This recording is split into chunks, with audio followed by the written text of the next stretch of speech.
8 जून 2026 को ईरान का इसराइल पर हमला बहुत अहम था। इस हमले के पीछे क्या वजूहात थीं, इसके क्या मुमकिन नताइज होंगे। पहले तो ट्रंप ने ये बयान दिए कि डील मुकम्मल होने वाली है, इसराइल जवाबी कार्रवाई ना करे और ईरान अपने मिसाइल्स को रोक ले। लेकिन हम देखते हैं कि 9 और 10 जून को अपाची हेलीकॉप्टर गिरने को बहाना करार देकर ईरान पर दोबारा हमला कर दिया जाता है अमेरिका की तरफ से। और इस जंग को 100 से ज्यादा दिन मुकम्मल हो चुके हैं, लेकिन फिर भी ये जंग या ये मुआहिदा किसी हतमी नतीजे पर पहुंचता हुआ नजर नहीं आ रहा। तो इस हालिया शुरू होने वाली जंग के पीछे क्या वजूहात हैं, वो हम आज इस वीडियो में जानेंगे।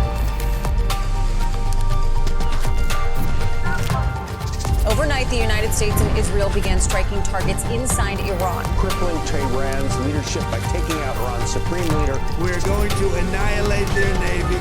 Together with the United States, we will strike the terror regime harshly. We killed hundreds of innocent people, sent the global economy into a tailspin, plunged the Middle East into a firestorm.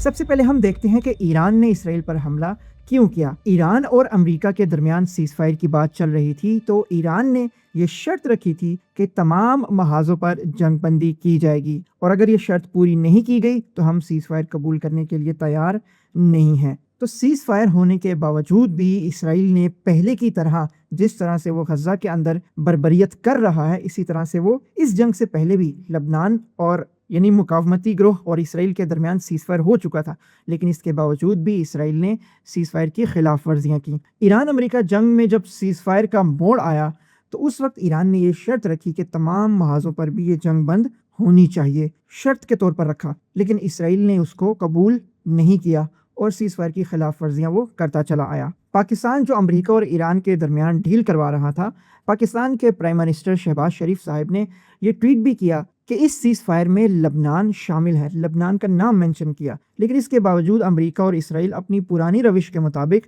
मुआहिदे की खिलाफ वर्जी करते रहे और Iran ने भी ये वाज़ेह तौर पर कह दिया कि अगर बेरूत पर हमला हुआ तो हम इसका जवाब देंगे। तजियाकारों के मुताबिक इस हमले से ईरान ने एक बात ये साबित की है कि वो अपने इत्तेहादियों को कभी तनहा नहीं छोड़ता। बरअक्स अगर हम अमेरिका को देखें तो अमेरिका ना अपने दोस्त को छोड़ता है ना अपने दुश्मन को। यूक्रेन की सूरत हाल को अगर हम देखें, इसी तरह से अफ़गानिस्तान को देखें, लीबिया को देखें, सद्दाम हुसैन इराक में, इन तमाम वाक़यात को अगर हम देखें तो अमेरिका अपने दोस्तों को भी वो नहीं छोड़ता, इस्तेमाल करके छोड़ देता है। इसी तरह से इस जंग में वाज़े तौर पर दुनिया ने देखा कि वो अरब ममालिक के जो अमेरिका के इत्तेहादी थे, अमेरिका से असलहा लेते थे अपने मुल्क के दिफा के लिए, अमेरिका ने उनका दिफा नहीं किया। लेकिन इसके बरअक्स ईरान ने यह साबित किया है कि वो अपने मुल्क के दिफा के लिए, अपने वतन के दिफा के लिए, अपनी आइडियालॉजी के दिफा के लिए, अपने इनकलाब के दिफा के लिए और अपने इत्तेहादियों के दिफा के लिए वो हर कुर्बानी देने के लिए और हर कदम उठाने के लिए तैयार है। और इससे दोस्त और दुश्मन दोनों को पैगाम जाता है कि हम मजलूम की हिमायत के लिए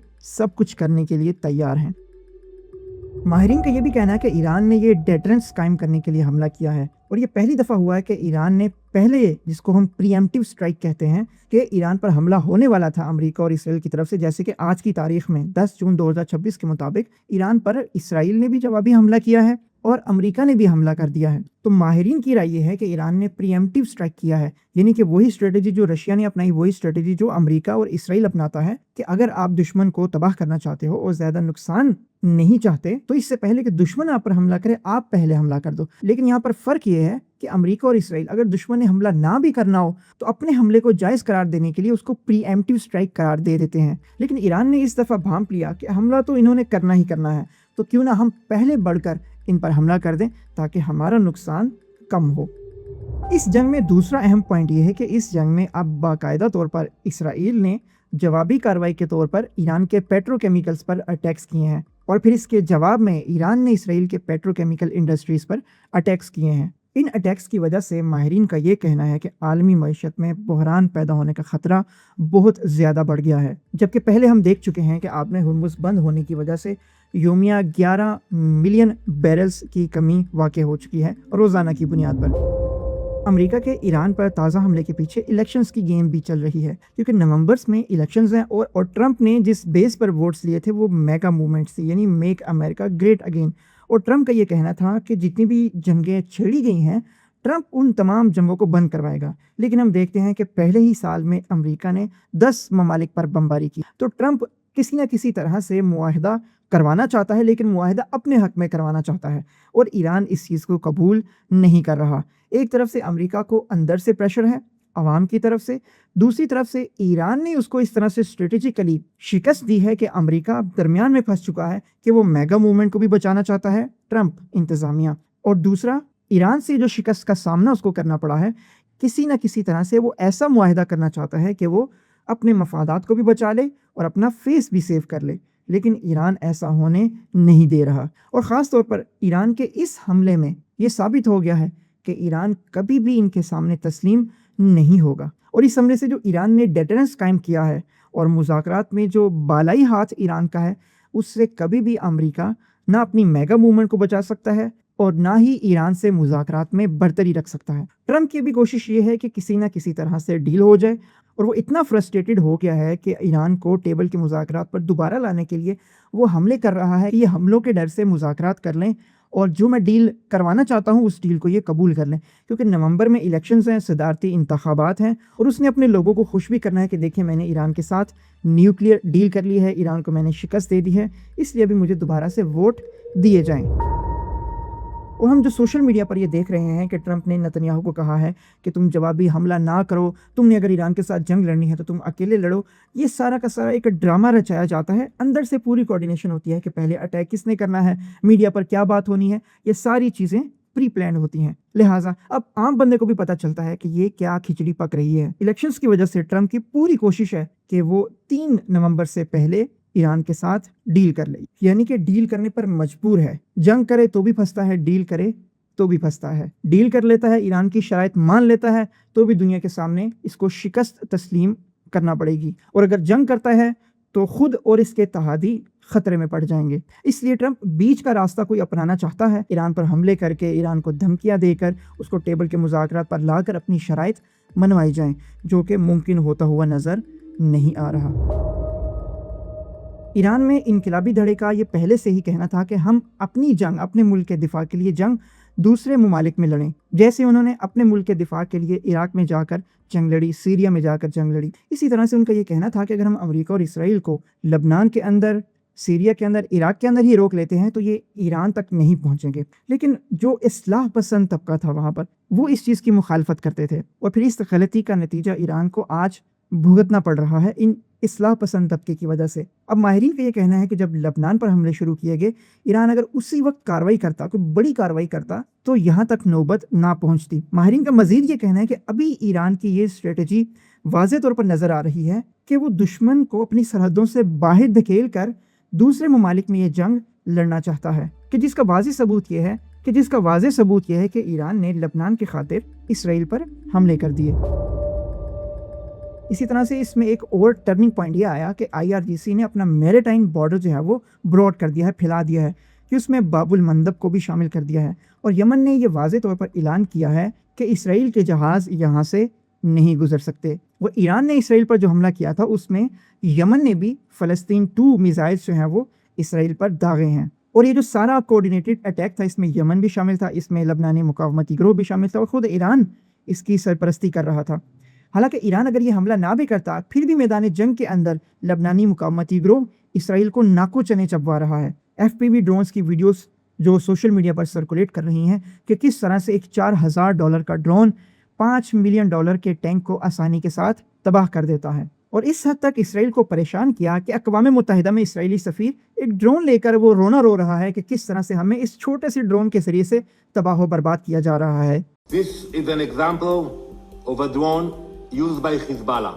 This is what we are dealing with. Now Hezbollah are using different kinds of drones. Few of them with fiber optic. These drones weigh less than 2 kilograms. It flies low. It is very difficult to detect. And by the time you hear it above your head, it's too late. It can fly undetected for tens of miles. It does not rely on a radio signal. It cannot be easily jammed, unfortunately. It gives the operator a live video feed and direct control until impact. This is a modern warfare, cheap, precise, deadly. जैसा कि पहले जिक्र कर चुका हूं कि Israel जो भी हमला करता है वो अमेरिका के साथ कोऑर्डिनेटेड अटैक होता है। बाज़ाहिर मीडिया पर कुछ और माहौल बनाते हैं कि इसराइल अमेरिका को कंट्रोल कर रहा है, इसराइल के कहने पर अमेरिका ईरान पर हमले कर रहा है, जबकि कहानी बरअक्स है। अमेरिका इसराइल को कंट्रोल करता है। अमेरिका वो काम जो खुद नहीं कर सकता वो इसराइल से करवाता है और फिर बाद में उसके साथ शामिल हो जाता है। हम देखते हैं कि एक साल के अंदर 27 से 30 बिलियन डॉलर्स की मिलिट्री एड इसराइल को दी गई है। इसराइल का जितना भी दिफाई निज़ाम है, पैट्रियट सिस्टम है, एरो 3 है और डेविड स्लिंग है, ये तमाम का तमाम अमेरिका इसराइल को फराहम करता है। अमेरिका इसराइल की तमाम मईशती ज़रूरियात, मिलिट्री ज़रूरियात, इक़्तिसादी ज़रूरियात, इसी तरह से इंटेलिजेंस ज़रूरियात, वो तमाम की तमाम अमेरिका प्रोवाइड करता है। लिहाजा ये कहना कि इसराइल के कहने पर अमेरिका इस जंग में कूदा है, इसराइल के कहने पर अमेरिका तमाम उमूर चलाता है, इसमें बिल्कुल 100% सच्चाई नहीं है। जैसा कि माहिरीन बयान करते हैं कि ज़ायोनिस्ट 3 तरह के हैं, क्रिश्चियन ज़ायोनिस्ट, ज्यूज़ ज़ायोनिस्ट और मुस्लिम ज़ायोनिस्ट। इनमें से जो सबसे बड़ा तबका है जो इन दोनों तबकात को कंट्रोल करता है, ज्यूज़ को भी और मुस्लिम ज़ायोनिस्ट को भी, वो क्रिश्चियन ज़ायोनिज़म है। अब यहाँ पर मज़ीद 3 कैटेगरीज़ हैं कि जो अमेरिका को चलाते हैं और पूरी दुनिया के निज़ाम को चलाना चाहते हैं। टेक्नोलॉजी कंपनीज़ हैं और क्रिश्चियन ज़ायोनिस्ट मजहबी टोला है और कारोबारी और सियासी अफराद हैं कि जो दुनिया को अपने कंट्रोल में लेना चाहते हैं। टेक्नोलॉजी के मैदान में देखें हम इलॉन मस्क, जेफ बेजोस और एआई के जो टेक जाइंट्स हैं, उनके जो सीईओज़ हैं, उनके जो फाउंडर्स हैं, उनको पूरी दुनिया का डेटा चाहिए, कंट्रोल चाहिए ताकि वो ज़्यादा से ज़्यादा पैसा कमा सके।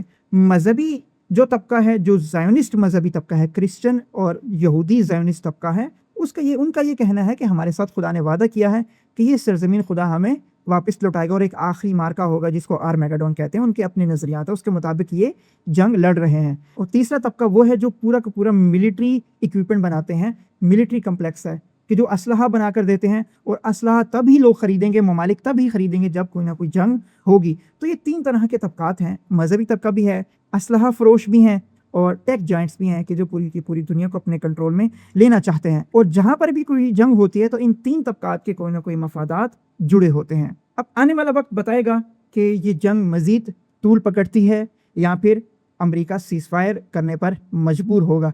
वाज़ेह तौर पर तो ये नज़र आ रहा है कि अमेरिका कोई ना कोई डील करना चाहता है, लेकिन वो अपने हक़ में करना चाहता है। अभी तक जो अमेरिका ने कोशिश की और पाकिस्तान ने बीच में मीडिएटर का किरदार अदा किया, अमेरिका की ये कोशिश रही है कि वो किसी न किसी तरह से ऐसी डील कर ले कि उसका फेस भी सेव हो जाए और वो इस जंग से निकल भी जाए, लेकिन ईरान ऐसा होने नहीं दे रहा।